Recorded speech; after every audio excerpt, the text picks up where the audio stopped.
Hurry. Get another piece of wood, said Maria, still shivering under several layers of clothes and blankets.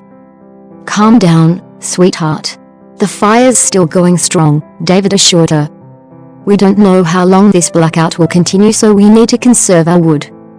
Says the guy who wears a tank top outside when he gets the paper.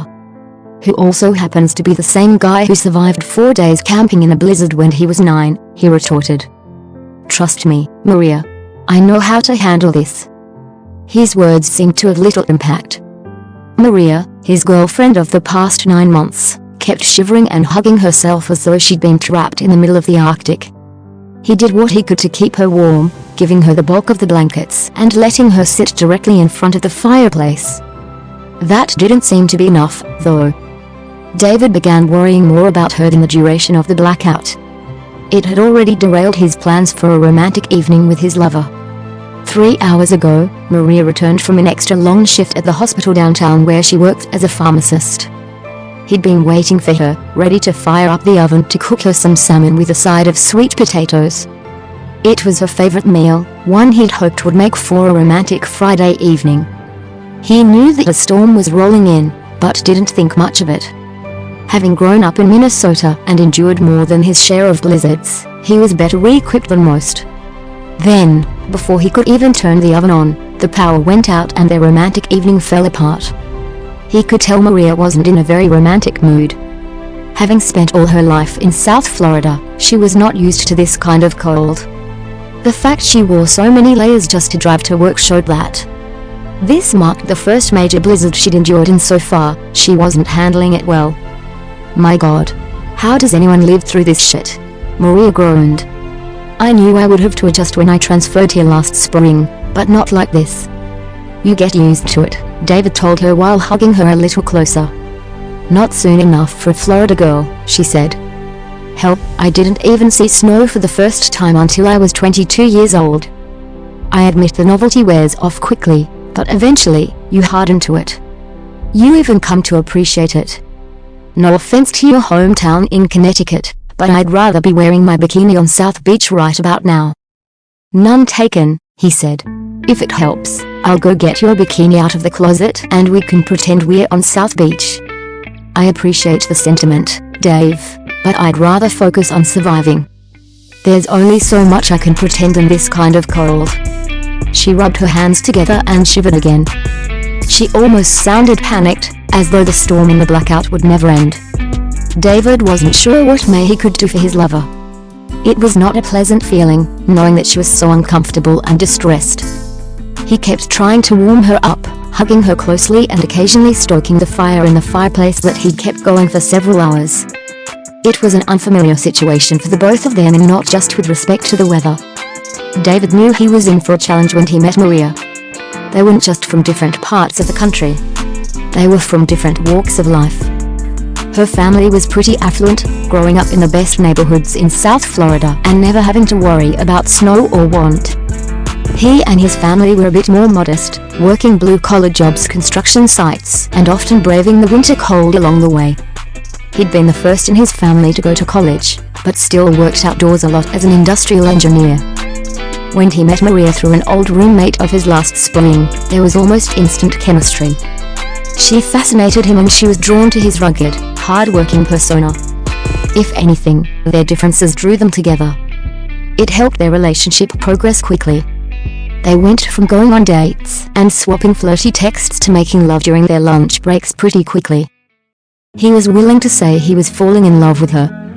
They hadn't moved in together yet, but she frequently visited the townhouse he'd bought from his uncle because it was on her way home. Since they worked similar hours, he always tried to be prepared for her. However, David hadn't prepared for a situation like this.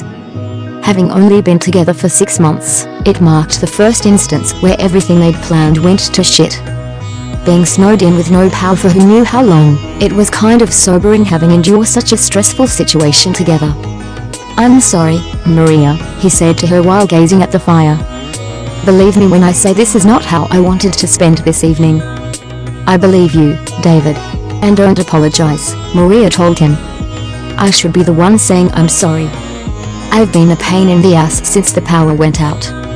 I want to say you don't have to apologize either, but I suck at lying to you, so I won't try. I appreciate that, she said dryly. I hate feeling this whiny. When I was 8 and a hurricane ran through my neighborhood, we didn't have power for 3 days. I remember my little brother complaining every goddamn hour, but I stayed strong. I even helped my dad clean up the yard. To be fair, you can do that in a bikini too. That's not the point. What bugs me is I've been in tough situations before, be they blackouts, disasters, or meningitis outbreak at the hospital. I've always found a way to endure, adapt, and be strong. But this storm and with all this cold, I feel so pathetic. Why? There's only so much you can do in a blizzard-induced blackout. I know, damn it. I just feel like I'm better than this. Especially when I'm with the man I love. David's heart skipped a beat. For a brief instant, he forgot about the cold or the storm and looked over at his shivering lover. While Maria had told him she loved him before, it was almost always in a flirtatious, playful sort of way. This was the first time it sounded genuinely serious. That she really loved him, even in such unpleasant circumstances. He wasn't sure if she understood the gravity of what she just said. For all he knew, that was a serious symptom of the cold messing with her mind.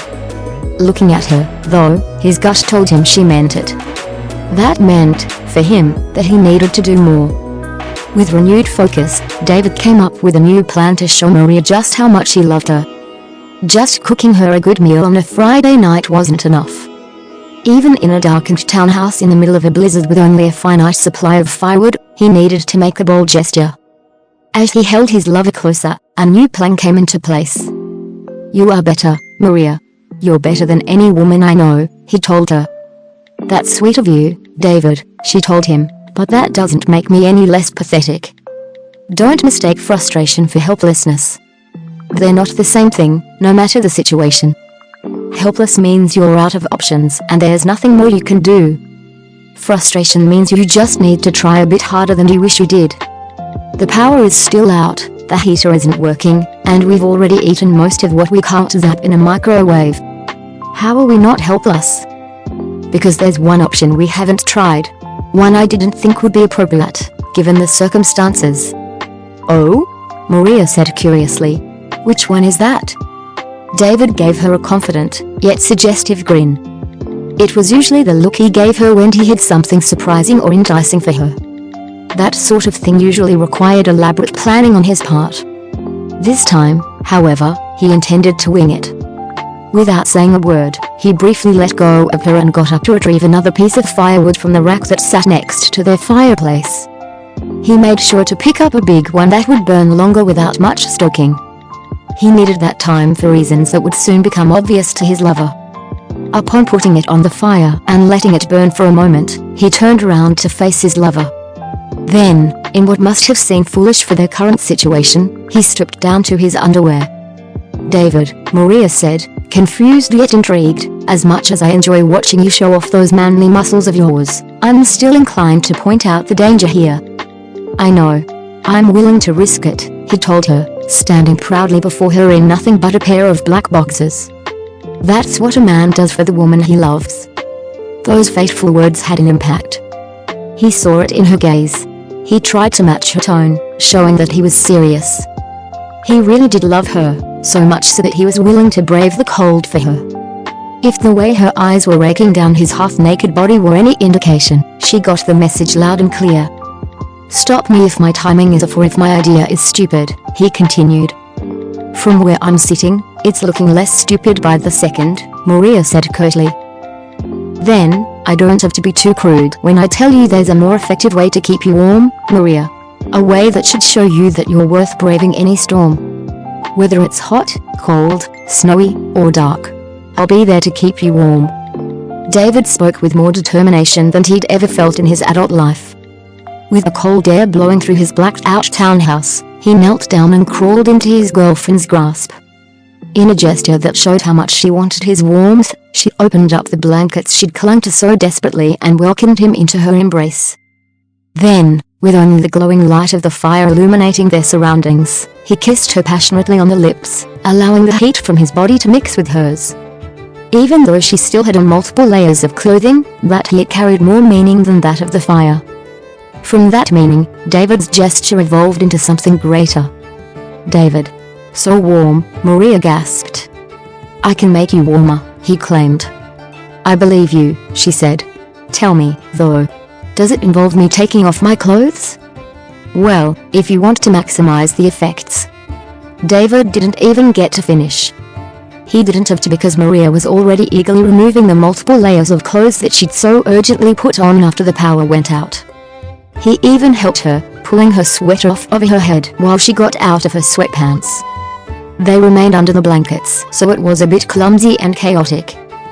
At one point, her undershirt got stuck and he needed to help her get it off. They ended up laughing, fumbling under the blankets until she was down to her panties. As soon as her flesh was exposed, David made it a point to take her in his embrace, his skin making contact with hers.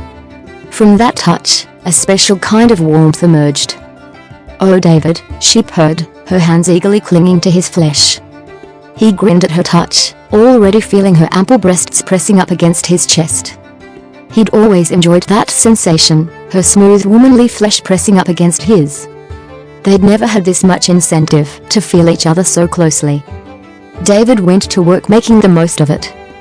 Laying her down on the carpet, the roaring fire only a few feet away, he covered their naked bodies in the thick blankets they'd borrowed from their bed. He then proceeded to kiss her again. This time, he threw in some extra touching, filling up her womanly body and building up extra heat along the way. He put extra passion and energy into his touching, from the way he caressed her face to the way he fondled her breasts. Maria had always enjoyed that kind of foreplay, so focused and intimate. The fact it generated real warmth was just a nice bonus. That warmth quickly escalated, though, so much so that mere touching and kissing wasn't enough. As David caressed his lover under the blankets, he felt a growing erection in his boxers. Given how cold it was, he hadn't expected his efforts to be that effective. He didn't ignore the opportunity either, letting his hardened bulge press against his lover's inner thigh. "Ooh. Is that another one of those effects I'm feeling?" Maria said coyly. "That depends," David quipped playfully. "What would you say if I said yes?" "I would say these panties can't come off fast enough." That was all the affirmation David needed to hear. With a confident grin and burning determination, he shed his boxers and helped Maria out of her panties. Now fully naked under the thick blankets, he renewed their passionate touching. This time, there were no obstructions. It was just her flesh and his, uncovered and exposed, relying only on one another for warmth. Something about that felt so fitting, not to mention arousing.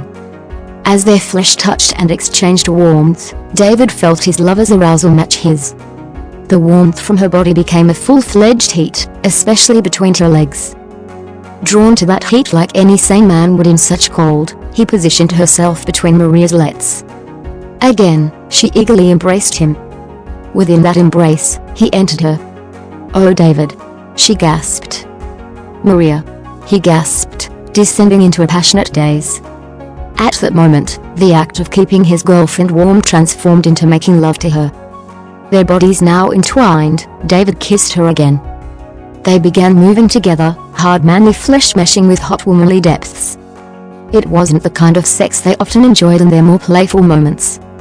This was an act of passion, which just happened to conjure some much-needed warmth.